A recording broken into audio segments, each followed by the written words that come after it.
याचा मी काय कुठल्या कॉम्पिटिटरचं असेसमेंट करत नाही, कारण मी ज्यांच्या नेतृत्वाखाली काम करतो, देशाचे आदरणीय नरेंद्र मोदी साहेबांच्या नेतृत्वाखाली मी काम करतो. आम्ही जेव्हा लोकसभेत जातो तेव्हा टीम मोदी म्हणून काम करतो. तेव्हा अशा एका लेजेंडरी नेतृत्वाखाली काम करताना ही निवडणूक मोदींना पंतप्रधान करण्यासाठीची निवडणूक आहे. ही कोणाला पराभव करण्यासाठी किंवा कोणाचा बदला घेण्यासाठी, कोणाचा वचपा काढण्यासाठीची निवडणूक नाही. ही देशाला एका चांगल्या भवितव्याकडे घेऊन जाणारी निवडणूक आहे. त्यामुळे या देशाच्या जनतेने ठरवलं आहे आणि देशाच्या जनतेचं मत बनलं आहे. हे वारंवार तुम्ही मागच्या झालेल्या इतर राज्यांच्या निवडणुकीतसुद्धा बघितलेलं आहे.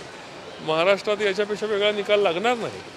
माढामध्ये महायुतीचा धर्म काटेकोरपणे पाळला जाईल असा विश्वास वाटतो. हे बघा, मी महायुतीचा धर्म पाळावा अशी आमची सर्वांची इच्छा आहे. ये वाला लेते हैं. Inverter AC. आप गैम्बलर हो ना?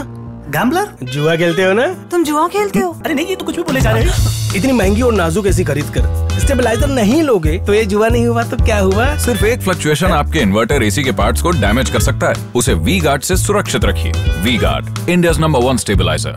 पण याच्या पलीकडे जाऊन एक जनता असते की ज्याला पब्लिक हे सब जानती आहे, ज्यांना आत्तापर्यंत कधी झालेला नाही 70 वर्षाचा इतिहास, एवढ्या वेगाने वाढणारी भारताची अर्थव्यवस्था, हे लोक डोळ्यांनी बघतायत.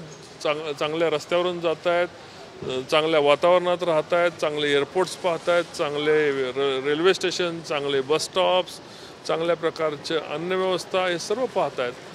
त्यामुळं मला वाटत नाही की या ठिकाणी जनता आपला धर्म निभावेल असं मला वाटतं.